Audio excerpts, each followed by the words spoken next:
Oh, if you ask any questions, you're helping Al-Qaeda. Oh, excuse me, LCIADA. Let's get real, okay? And exposing the country to greater danger. So once again, he says, all you have to do is tell them that they're being attacked and denounce the pacifists for lack of patriotism and exposing the country to greater danger. That was from Hermann Göring, okay? So Hitler knew what he was doing. Gee, do you know what they're doing to you? So we were going through lies, right? Because you have to remember, it was those Muslims. They were fundamentalists. They were in a cave. It's comedy when you think about it. How stupid. And when I say how stupid, how easily led, like cattle.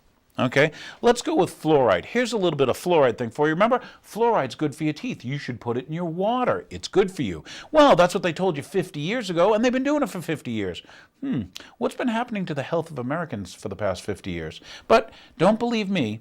What I have for you is Arvid Carlson, the Nobel Prize winner in 2000 for medicine. I think he knows a little bit about medicine. And also, too, here's a little report, was on ABC, just so you can see it, about fluoride in your water. I'm doing this for you, Sharon viewers. We have been fluoridating our water in Tennessee for more than 50 years, but never before has there been more talk than that fluoridating our water might be a bad idea and a health risk. Tonight, Dennis Ferrier has the latest developments on a story that impacts all of us. Joey Hensley is a respected physician. He's also a Tennessee state lawmaker. He is now combining those two professions to make a very strong point. We've been doing it 50 years, but just because we've been doing something 50 years doesn't necessarily mean that it's right. Hensley's talking about something most of us don't even think about, fluoridating water. After much research, the doctor has sent out a letter to every water district in Tennessee asking them to stop fluoridating water. The evidence, he says, fluoride works better when you rub it on your teeth, not when you drink it. That fluoridation is medication added to water without your permission, and that's wrong. But most of all, because the National Research Council believes young children are getting 3 to 4 times the dose of fluoride as adults. And now the American Dental Association is telling mothers not to make baby formula with fluoridated water because of fear of dental fluorosis. And that's big news, and that really hasn't been publicized very much. Health researcher Dan Stockin believes that this ADA warning about baby formula and fluoride is just the beginning. The ramifications of this are so huge, I'm sure that the state health department hasn't quite figured it out yet. Because see, once the door cracks, and it is now for what it does to teeth, the next group, one of the next groups that's going to start raising their hands and saying, what about us, is people who are on dialysis and people who have borderline kidney damage and impairment. Then there's all the people that have hypothyroidism. Scientists like Nobel Prize winner Arvid Carlson and a large group of EPA scientists have called for the banning of fluoride because we don't know how much we're ingesting, so we don't know if we're being poisoned. There are so many potential legal things about to happen that as a taxpayer, I think it would be really, really smart for the water districts and the Metro Nashville. Look, just if people want fluoride, let them use fluoridated toothpaste and spit it out. But don't go poisoning everyone. Don't continue this after everyone knows all this information now, just because it's not convenient. Dr. Hensley has already had one response. Spring City in Ray County is going to stop fluoridating its water, and it is that simple. I mean, there's no law. It's all voluntary, Dan, so anyone can turn on the fluoride or turn it off. Dennis, let's make sure we're clear on this. Fluoride, it is in tea, it's in coffee, it's in water, it's in bread, it's in toothpaste, but it's actually a poison, right? It sure is, and here's the quickest evidence. Go to your bathroom and pick up your toothpaste, and you'll see a warning that if a child swallows more than a pea-sized amount of toothpaste, call poison control. Wow. Dennis Ferrier. Do you think that your background in pharmacology sort of informed your view of fluoridation as a medical practice? Of course. I mean, that is, as I said before, this is against all principles of modern pharmacology. It's really obsolete. There's no doubt about that. And I think people, those nations who are using it should feel ashamed of themselves, I think. It's against science, actually. You mentioned that fluoride's benefits come from the local or topical effect.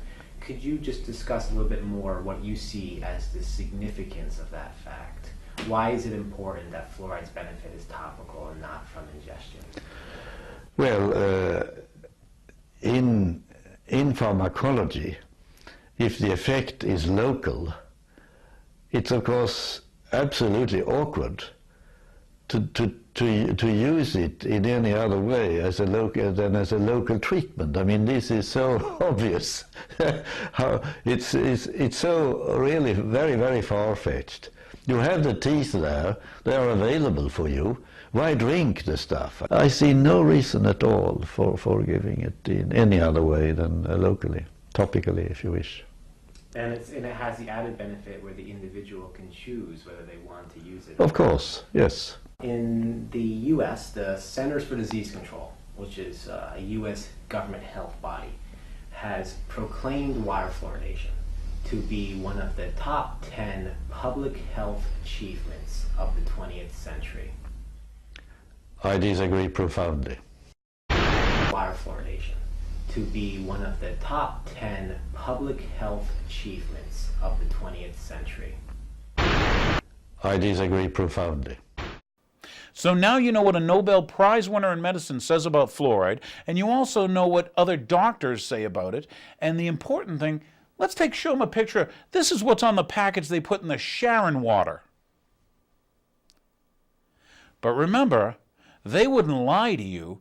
Remember, oh, it was just a simple mistake. Oops. You know, it's good for you. Oh, and by the way, it was Muslims in a cave. And, you know, it's just comedy that you bought this stuff. I'm going to try to get you to think for yourself. So anyway, some other stuff, okay? Once again, remember they changed the bankruptcy law in 2006? Oh, because too many people were ripping off the banks. Well, it's kind of funny. You know, we have this period of great liquidity. They're spending all this money. The Federal Reserve, that private banking cartel, okay, is pushing all this money out there, and they changed the bankruptcy laws. Now it's a couple years later, and what do we see? Oh my gosh, they're constricting the money supply. The bankers are getting bonuses that exceed their profits, and they're telling you, new bankruptcy laws, sorry, I thought it was good for you. I thought this was smart. You know, once again, that was Kerry and Kennedy, in case you were wondering who helped push that one through. Okay, oh, here's one. Show them the picture. This is We Don't Torture. Remember, the people that told you, we don't torture.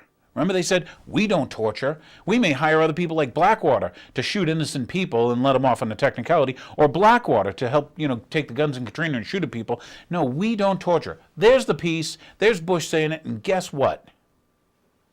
The same people who told you we don't torture, we don't wiretap your phone calls. The same people, well, they and the media, both your criminals in government and the media said, we don't torture. No, we're not listening to your phones. We're not spying on Americans. Patriot Act's not for Americans. Department of Homeland Security is not for Americans.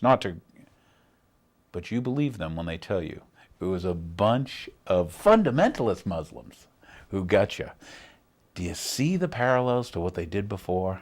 Can you see it? How many times did they need to lie to you before you figure out the 19 Muslim thing was a lie? They told you nobody made phone calls. You know, Barbara Olson's phone call didn't go through. Guess they didn't have box cutters because she didn't make the call. The flight data recorder, okay, Flight 77, check it out. Comes out, the cabin door didn't open. How did you get in the cockpit and take the plane over? But remember, they told you all that stuff was true. Global warming. We'll leave you that for another show. I want to thank you for watching. Hope you enjoyed the show. Start thinking for yourself. And your homework here. I had some homework for you. Your homework? Oh, look up false flag. What does that mean? Yeah, when you're playing the spy game, you're the Mossad, you're MI6, you're the CIA, the Cocaine Importation Agency. Oh, check out Cocaine Importation Agency with what? San Jose Mercury News. I believe the guy's name was Dave Webb, you know. Got shot twice in the head with a shotgun. It was a suicide. But they told you the truth about that, right? Because it was Muslims, right?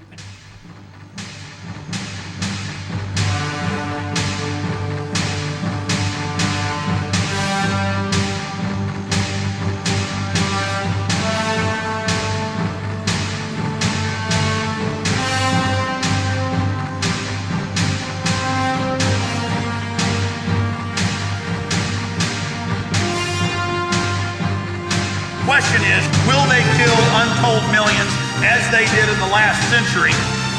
It is not the elite cockroaches that determine that. It is you.